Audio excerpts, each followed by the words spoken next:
उसका सारा उधार चुका दिया।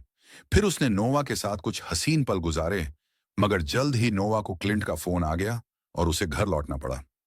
फिर अगले दिन बेन माइल्स को एक कैफे में ले गया और उसे अपनी चमत्कारी जीन्स के बारे में सब कुछ बताया। पहले तो माइल्स को उसकी बात पर यकीन नहीं हुआ और उसे लगा कि बेन झूठ बोल रहा है। पर जब बेन ने उसके सामने ही जीन्स से पैसे निकाल कर दिखाए तो माइल्स भी बकला गया। फिर बेन ने माइल्स को अपने 5 स्टार होटल वाला कमरा दिखाया, जिसे देखकर माइल्स हक्का बक्का रह गया। बाद में जब बेन नहाने गया तो अचानक ग्लिच जबरदस्ती कमरे में घुस आया और फिर उसने बिना बात ही माइल्स को पीट दिया। बाहर का शोर सुनकर बेन तुरंत बाथरूम से बाहर निकला, पर ग्लिच ने तो उस पर भी हमला कर दिया। असल में ग्लिच इसलिए गुस्सा था क्योंकि बेन नोवा के करीब आने की कोशिश कर रहा था। जाने से पहले ग्लिच ने उसे नोवा से दूर रहने की धमकी दी और कहा कि अगर वह फिर नोवा के करीब गया तो ग्लिच उसे मार डालेगा। इस घटना के बाद बेन काफी परेशान हो गया और उसने माइल्स के साथ बार में जाकर शराब पीने का फैसला किया। बाद में जब वह माइल्स के साथ गाड़ी से होटल वापस जा रहा था तो उसने नोवा को फोन करके बहुत गुस्सा किया।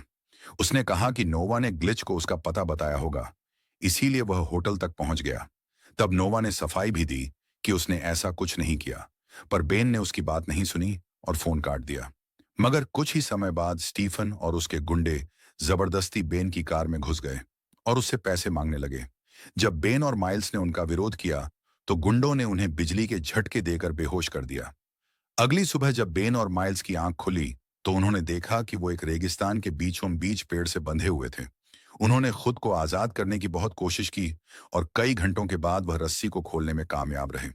फिर वह शहर की ओर चलने लगे तो माइल्स ने बेन को पुलिस को फोन करने को कहा, पर बेन ने पहले नोवा को फोन किया, जिससे माइल्स को बहुत ज्यादा गुस्सा आ गया।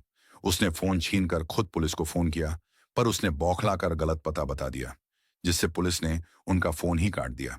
अब उनके पास कोई चारा नहीं था, इसलिए वह चलने लगे और चलते चलते दिन से रात हो गई। जैसे तैसे वह एक गैस स्टेशन पर पहुंचे और वहां बेन ने अपनी सौतेली मां मिल्डी को फोन करके अपने पिता का हाल पूछा। पता चला कि उसके पिता मेसन बीमार हैं। तो बेन और माइल्स तुरंत उसके शहर की बस पकड़कर निकल पड़े। अपने घर पहुंचते ही बेन तुरंत अपने पिता से मिला और तब उसे पता चला कि उसके पिता को एक जानलेवा बीमारी हो गई है और अब उनके पास जीने के कुछ ही महीने बचे हैं। बेन काफी हताश हो गया, पर बाद में वह अपने पिता को अलविदा कहकर माइल्स के साथ बाहर आ गया। अब बेन का होटल रूम तो इतना सुरक्षित था नहीं, इसलिए उसने माइल्स के घर रहने का फैसला किया। जब वह माइल्स के घर पहुंचे तो वहां नोवा को देखकर वह हक्के बक्के रह गए। माइल्स ने बेन को कहा कि जल्द से जल्द इस लड़की को निकाल यहां से, क्योंकि उनकी सारी मुसीबतों की जड़ वही तो थी। असल में कल रात नोवा के पिता के कहने पर ही स्टीफन ने बेन और माइल्स पर हमला किया था।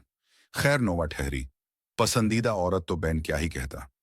उसे फिर उसने माइल्स को ही समझाया कि भाई रहने देना। कुछ दिनों से यहां पर बेन की गुजारिश सुनकर आखिरकार माइल्स मान गया और नोवा वहीं रुक गई। रात के समय बेन और नोवा एक दूसरे के काफी करीब आ गए। अचानक नोवा को उसकी जेब में से पैसे मिले तो बेन ने उसे अपनी चमत्कारी जीन्स के बारे में सब कुछ बता दिया। यह सुनकर नोवा ने बेन और माइल्स को अपने साथ कसीनो चलने को कहा, जहां वो बेन के पैसे 2 गुने कर सकते हैं, क्योंकि नोवा कसीनो में पैसे बनाने में कुछ ज्यादा ही अच्छी थी। जल्द ही उन तीनों ने कई सारी गेम्स खेलकर लाखों डॉलर्स कमा लिए। कुछ दिन बाद वो तीनों एक रेस्ट में जश्न मना रहे थे कि अचानक बेन ने बाहर ग्लिच की गाड़ियां देख ली और उसे नोवा को लेकर वहां से तुरंत निकलना पड़ा। तभी उसे दोबारा वही आदमी दिखाई दिया जिसने उसे ये चमत्कारी जीन्स दी थी। बेन ने तेजी से उसका पीछा किया, पर एक मोड़ पर वो अचानक से गायब हो गया। वो अपने पीछे एक बैग छोड़ गया जिसमें कई सारी जीन्स थी। तब नोवा ने कहा कि उन्हें ये सारी जीन्स रख लेनी चाहिए, क्योंकि शायद उनके अंदर भी चमत्कारी शक्तियां होंगी। इसके बाद वो माइल्स के घर पहुंचे और सबने वो जीन्स पहनकर देखी, पर किसी में से भी पैसे नहीं निकले। कुछ समय बाद वो तीनों बाहर निकलकर वॉलीबॉल खेलने लगे। तब बेन ने मेल्डी को फोन करके मेसन का हालचाल पूछा। खैर बेन ये नहीं जानता था कि क्लिंट के गुंडे बेन और उसके घर वालों पर नजर रखे हुए थे। उस रात बेन को ग्लिच ने अचानक फोन करके कहा कि उसने मेसन और मेल्डी को अगवा कर लिया है, क्योंकि उसकी धमकी के बावजूद भी बेन अब नोवा के साथ था। फिर ग्लिच ने कहा कि अगर वह अपने माँ बाप को बचाना चाहता है तो 100 मिलियन डॉलर्स की फिरौती देनी होगी।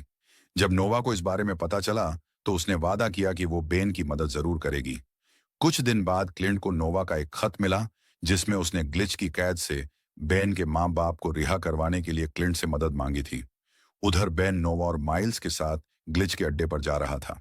अब प्लान के मुताबिक बेन अपने दोस्तों से अलग होकर क्लिंट से मिलने पहुंचा और उससे कुछ पैसे उधार लिए ताकि वह अपने माँ बाप को छुड़ा सके। पहले तो क्लिंट ने उसकी मदद करने से इनकार कर दिया, पर जब बेन ने उसे समझाया कि वो और नोवा एक दूसरे से सच में बहुत प्यार करते हैं और वो नोवा को हमेशा खुश रखेगा, तो क्लिंट का दिल पिघल गया। तब उसने बेन को कहा कि अगर उसने कभी भी नोवा को दुख पहुंचाया तो उसकी खैर नहीं। वहीं दूसरी ओर मैसन और मेल्डी अब भी ग्लिच की कैद में थे। कुछ समय बाद नोवा और माइल्स ग्लिच के अड्डे पर पहुंचे और वहां गोलीबारी शुरू हो गई। बदकिस्मती से ग्लिच ने नोवा को बंदी बना लिया और उसे अड्डे से दूर ले गया। उधर क्लिंट को समझ नहीं आ रहा था कि ग्लिच ने इतनी बड़ी फिरौती की मांग क्यों की है। तब बेन ने उसे समझाया कि ग्लिच क्लिंट के नीचे काम करके थक चुका था और इसीलिए वो इतने पैसों से क्लिंट की कुर्सी हथियाना चाहता था। वो चाहता था कि वो क्लिंट को रास्ते से हटाकर माफिया लीडर बन जाए। तभी अचानक ग्लिच नोवा के साथ उन दोनों के सामने आ पहुंचा। क्लिंट ने तुरंत ग्लिच पर अपनी बंदूक तान दी तो ग्लिच ने नोवा को गोली मारने की धमकी दी। उसने कहा कि अगर उसे फिरौती के पैसे नहीं मिले तो वह नोवा और बेन के माँ बाप किसी को जिंदा नहीं छोड़ेगा। मगर इससे पहले वह कुछ करता, क्लिंट के गुंडों ने तुरंत वहां आकर ग्लिच को धर दबोचा। आखिरकार नोवा ने बेन और क्लिंट को गले लगा लिया और बेन के माँ बाप भी बच गए। अंत में हम देखते हैं कि बेन और नोवा माइल्स के साथ नदी किनारे रहने लगे थे और बेन ने अब उस चमत्कारी जीन्स का साथ छोड़ने का फैसला किया। उसने जीन्स फेंक दी, पर माइल्स इससे सहमत नहीं था। लेकिन इससे पहले माइल्स जीन्स तक पहुंचता, कोई और ही जीन्स लेकर फरार हो गया कि फिल्म समाप्त हो जाती है। आपको यह फिल्म कैसी लगी कमेंट करके जरूर बताना और चैनल